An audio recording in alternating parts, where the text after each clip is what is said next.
जय हिंद बच्चों।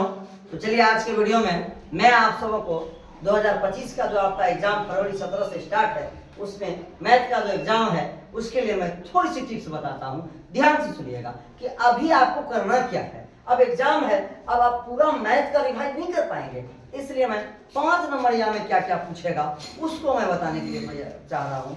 और वो जानिए कि बहुत ही इंपॉर्टेंट है आपके लिए। अब आप 5 नंबर में पूरा किताब कैसे रिवाइज कीजिए, तो करना कुछ नहीं है, आपको ग्राफ तैयार कर लेना। आपके गुरु जी पढ़ाए होंगे, आप पढ़े होंगे, आप ग्राफ देख लीजिए, 5 नंबर पक्का पूछता है। आप उसके बाद रचना देख लीजिए, रचना आपका पूछता ही है 5 नंबर का, तो 2 चैप्टर तो आराम से रिवाइज कर सकते हैं। तीसरा आप हाइट एंड डिस्टेंट को देख लीजिए, आप उसमें जो है कि आपका पक्का जो है कि 5 नंबर का आता ही है एक सवाल। तो ये 3 हो गया। फिर माध्य माध्यक बहुलक है और परिमेय अपरिमेय संख्या है, इतना देख लीजिए। तो आपको ये सब चीज मोटा चीज मैंने बताया, बाकी तो आप पढ़े ही होंगे, आप बनाएंगे। तो चलिए आज की वीडियो में आपको पाइथागोरस प्रमेय जो कि VBI है परीक्षा के लिए, पाइथागोरस प्रमेय क्या है। तो पाइथागोरस प्रमेय एक समकोण त्रिभुज में कर्ण का वर्ग अन्य 2 भुजा के वर्ग के योग के बराबर है। कभी कभी परीक्षा में बच्चों पूछता क्या है कि पाइथागोरस प्रमेय को लिखकर सत्यापित करें, तो आपको ये याद रखना होगा। तो याद कैसे रखिएगा, एक समकोण त्रिभुज में कर्ण का वर्ग उसके अन्य 2 भुजा के वर्ग के योग के बराबर होता है। सिंपल सी बात है, याद रखना है। उसके बाद अगर आपको ये दे ही दिया तो आप समझ ही जाएंगे। तो चलिए आज आपको मैं फटाफट सिद्ध करके दिखाता हूँ बहुत ही आसान तरीके से। तो चलिए एक त्रिभुज मैंने ले लिया है, ABC एक समकोण त्रिभुज। हम माना कि ABC एक समकोण त्रिभुज जिसका कोण भी समकोण है। तो अब हमको सिद्ध क्या करना है, कर्ण का वर्ग। तो देखिए कर्ण क्या है, A और C क्या है, कर्ण है। वर्ग अन्य 2 भुजा AB और क्या है, BC है। चित्र पर विशेष ध्यान दीजिएगा। तो चलिए हम लोग लिखेंगे टू प्रूफ यानी सिद्ध करना है AC का स्क्वायर बराबर AB का स्क्वायर प्लस BC का स्क्वायर। कर्ण का वर्ग अन्य 2 भुजा AB square plus BC square, वर्गों के योग, तो उस पर स्क्वायर का मतलब वर्ग होता है। तो चलिए अब हम कुछ रचना करेंगे, कंस्ट्रक्शन करेंगे। जब तक कंस्ट्रक्शन नहीं करेंगे तो मेरा सवाल बनने वाला नहीं है। तो रचना को हम लोग कंस्ट्रक्शन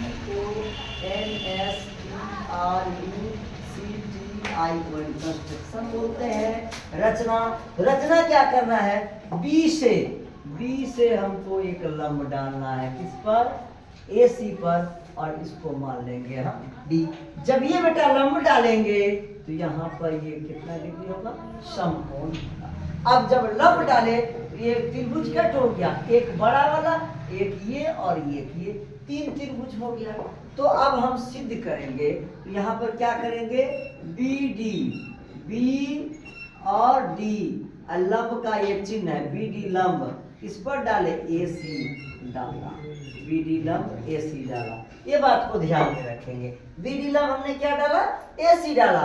अब चलिए हमको सिद्ध करना है, सिद्ध करना का PROOF, प्रूफ मीन्स होता है सिद्ध करना, नहीं तो हिंदी में आप लिखिएगा प्रमाण, यानी सिद्ध कर रहे हैं। तो क्या करेंगे, हम 2 पार्ट में बनाए, बांटेंगे इसको। ये जो दोनों त्रिभुज है, कहने का मतलब है कि एक बाप का 2 बेटा है। अब दोनों को बारी बारी से देखना है, तो बाप फिर बड़े बेटा के साथ काम करेगा, उसको जब पहुंचा देगा चरम सीमा पर, वही बाप फिर छोटे बेटा के साथ काम करेगा। लेकिन बाप तो दोनों के लिए काम करके बाप को 2 बार आना होगा। अर्थात कहने का मतलब है ABC त्रिभुज को 2 बार लेना होगा। तो इसमें ABC बड़ा त्रिभुज, ABC को पहले ले लेंगे ADB पर, क्योंकि जब लंब डाले तो ये भी समकोण त्रिभुज है, ये भी समकोण त्रिभुज है। तो आइए हम लेते हैं, पहले समरूप करते हैं त्रिभुज को। त्रिभुज कौन सा ले लेंगे, ABC तो लेना ही होगा। ABC अगर आप नहीं लेते हैं तो आपका सवाल सिद्ध होने वाला नहीं है।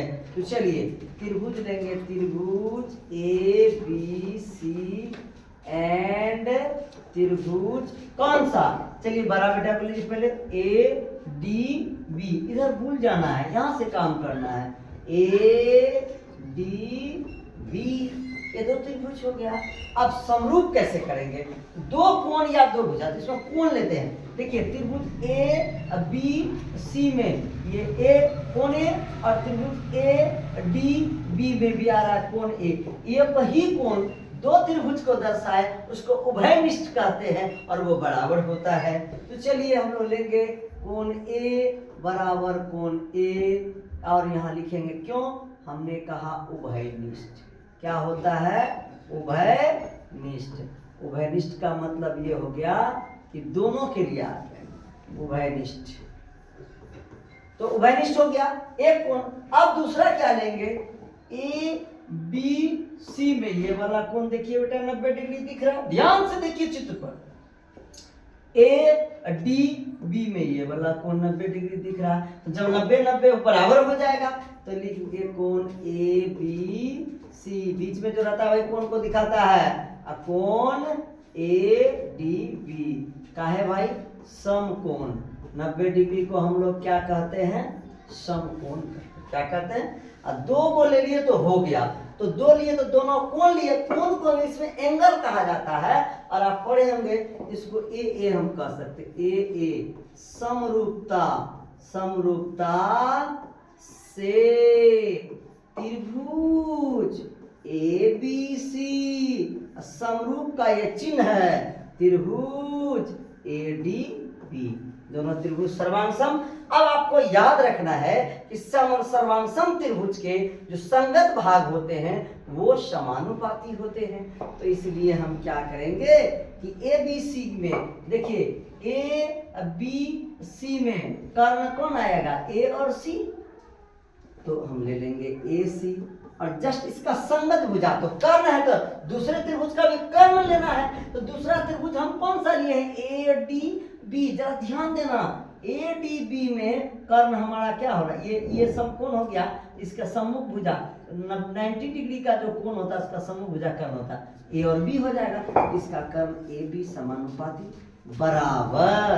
कर्ण ले लिए, अब आधार लेना है बेटा। तो ध्यान देना यहाँ थोड़ा सा बात, ए बी सी में चित्र में बी सी आधार लग रहा है, लेकिन हम कोण ए ले रहे हैं इसलिए ए बी आधार होगा, और ए डी बी में हमारा ए और डी आधार में। यहीं पर आप परेशान हो जाते हैं ए बी को दोबारा क्यों लेंगे, इसलिए कि ए लेंगे तो संलग्न भुजा आधार कहलाता है। आप अगर पढ़े हो तो आपको पता होगा। तो फिर यहाँ लेंगे हम ऊपर में ए बी, और नीचे ए डी बी के लिए आधार क्या लेंगे? ए और डी। अब थोड़ा क्रॉस मल्टीप्लीकेशन कर देंगे, ए डी को ए सी से गुना करेंगे, ए सी इंटू ए डी, और ए बी को ए बी से करेंगे, ए बी का स्क्वायर। समीकरण 1 यहाँ ला करके छोड़ देंगे। दूसरा कंडीशन मेरे पास क्या? इसी प्रकार हमने कहा कि एक बेटे के साथ काम कर लिए, अब एक बेटे को हम एक मकान बना के दे दिए तो दूसरा को भी देंगे, तो बाप का योगदान होना चाहिए, और बाप का अगर योगदान रहा तो बेटा कभी पीछे नहीं होगा, बात याद रखिएगा। इसलिए जो है अब चलिए इस बेटे को छोड़िए, इस बेटे में आई, लेकिन बाप तो वही ए बी सी ही है इसका, ये बात को ध्यान में रखिए भाई। तो फिर लेंगे हम त्रिभुज ए बी सी एंड, लेकिन बेटा का नाम चेंज हो जाएगा। चेंज क्या हो जाएगा? इसमें बेटा का नाम था ए डी बी, इसमें बेटा का नाम हो जाएगा B D C. B D C. ध्यान से देखिए, वीडियो को रोक रोक करके देखिए और आपको समझ में आ जाएगा आज। तो बी डी सी। अब चलिए अब देखिए कि ए बी सी में पहले ए कौन लिए थे, अब सी ले लीजिए। क्यों? कि दूसरा बेटा सी, अब पहला बेटा ए है, यही समझिए। तो यहाँ पर हो जाएगा ए बी डी सी जो लिए थे ये सी आ रहा है, और ए बी सी में ये सी, जो कोण डबल आ रहा है इस त्रिभुज के लिए, तो कोण सी बराबर कोण सी। यहाँ भी क्या हो जाएगा? उभयनिष्ठ हो जाएगा। क्या हो जाएगा? उभयनिष्ठ। ध्यान में रखेंगे ये बात। अब देखिए कोण लेना, समकोण। तो ए बी सी में ये कोण बी तो समकोण है ही, तो हम लिख सकते हैं कोण ए बी सी, या कोण बी भी लिख सकते हैं। आप कोण बी भी लिख सकते हैं, नहीं तो आपको लिखना क्या है? कोण ए बी सी, ये बीच वाला कोण, इस पार में जब आएंगे तब बी डी सी, नीचे आएंगे ये वाला कोण समकोण हो जाएगा, कोण बी डी और सी।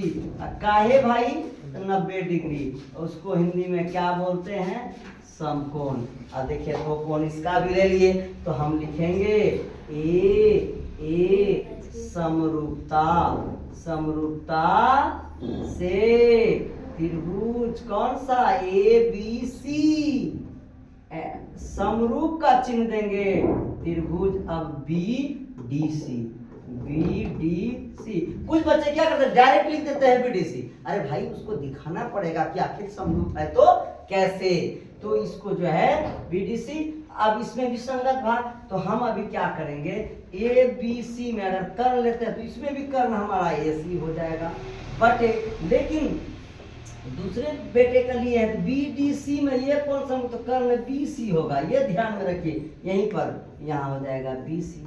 अब ए बी सी में आधार, ए बी सी में अभी सी कौन ले रहे थे आधार, ये होगा ही, तो ये बी सी हो जाएगा आधार, और बी डी सी में डी और सी क्या हो जाएगा, आधार हो जाएगा। यही याद रखेंगे, आप क्रॉस मल्टीप्लीकेशन कर देंगे तो A C Guna D C तो A C into D C, B C गुना बी सी तो बी सी का स्क्वायर। समीकरण कितना हो, 2। अब देर नहीं करना, दोनों समीकरण को जोड़ देना है, एक लाइन लिखना है, समीकरण 1 और समीकरण 2 को जोड़ने पर, क्या करने पर बच्चों, जोड़ने पर। तो जोड़िए आप दोनों को, तो जोड़िएगा तो देखिए समीकरण 1 में बाएं तरफ बराबर के बाएं तरफ ए सी इंटू ए डी है, तो A C into A D, जोड़ने बोला है तो चिन्ह किसका देंगे, प्लस का।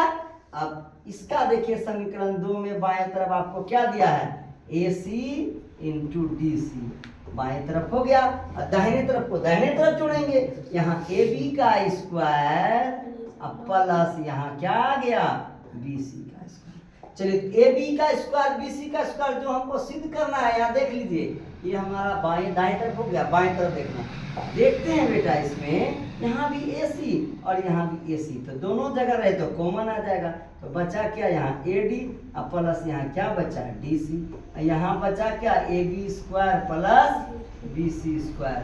अब चलिए थोड़ा सा काम करना है, इस दोनों के बारे में सोचना, A D plus B C, आइए चित्र में ए और डी यहाँ से यहाँ तक, डी और सी यहाँ से यहाँ तक, तो दोनों को जोड़ देंगे तो ए सी कहेंगे कि नहीं कहेंगे, तो मेरा हो जाएगा ए सी इंटू गुणाकार चिन्ह नहीं कोई तो इसके बीच गुणाकार चिन्ह, ये दोनों के जगह क्या हो जाएगा, ए सी हो जाएगा, बराबर A B square plus B C square. तो अब चलिए आप देखिए ए सी गुना ए सी स्क्वायर बराबर A B square plus B C का square, P R O V E D, proved, सिद्ध हो गया आपका पाइथागोरस प्रमेय। 5 नंबर आपको कोई नहीं रोक सकता है, ये मेरी गारंटी है। आप वीडियो को स्किप कर करके देखिए और आपका एक पाइथागोरस प्रमेय कंप्लीट हो गया। अच्छा लगे तो लाइक और सब्सक्राइब कीजिएगा, नहीं तो कोई जरूरत नहीं है। धन्यवाद।